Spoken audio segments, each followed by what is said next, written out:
भगवान विष्णु कच्छप रूप धर के कछुआ के अब बार बार समुद्र गिर जात रहे, पर्वतवा जे डूब जात रहे, मंदराचल पर्वत डूब जात रहे,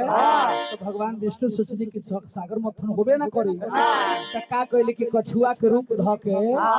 अब पर्वतवा के अपना पीठी पड़ ले आ तब मुख तरफ जे बा से दानव लोग लगल बड़े आ पूछ तरफ देवता लगल बड़े, समुद्र मथन होता। एकरा में लक्ष्मियों जी के उत्पत्ति है, धनवंतरियों जी धनतेरस के उत्पत्ति है। ई बताओ कि धनतेरस काहे मनावल जाला? बताई हता जन्म के ब्याह सब अन हम जन्म के जो साफा लील गलास अरे की बास की नाग के अरे लो सरी अरे मोनो देखो ए गुरु जी ताकि इधर sound and body gifted by God, शरीर और स्वर ईश्वर की देन है। इसको क्या पता है बढ़े के बेरा बकरी चरावत रहो तनी मनी हमरा से संगत हो गेल ब्यास बन गइलो ई बास की नाग के रसरी अरे बनो अरे मंदराचल पर्वत के मल्हान आ देवता हो दानव मिलके, अरे की देवता हो दानव मिलके, अरे की कोइल समूह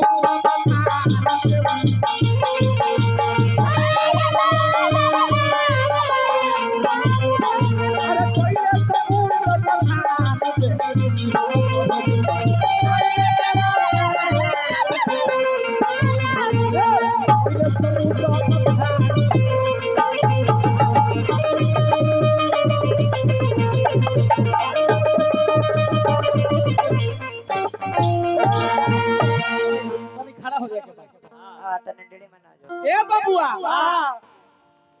अब लागल समुद्र मथन होके पहिले में निकलल ये रामा,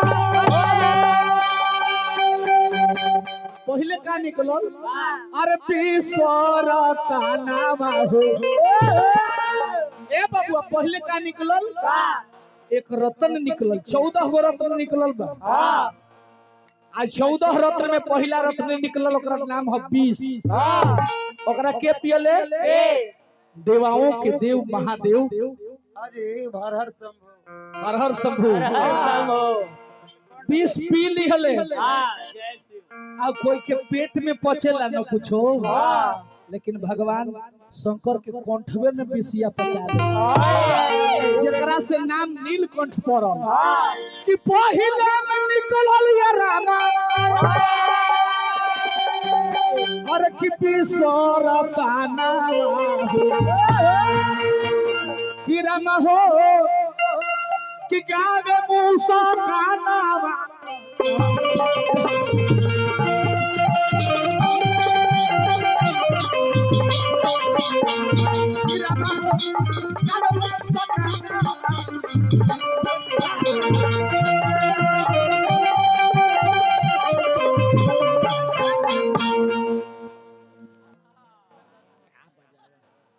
ए बबुआ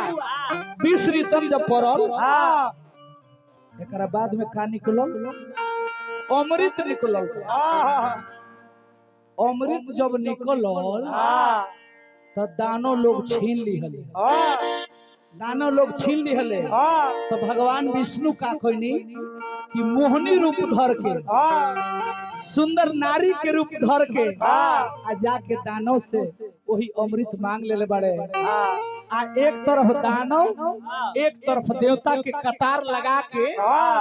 अमृत बटाए लागल, देवता दने समृत बटाए लागल तब बटाते बटाते खत्म हो गई। बीच में एगो चंद्रमा जे बाड़े राहु केतु चंद्रमा के रूप ध के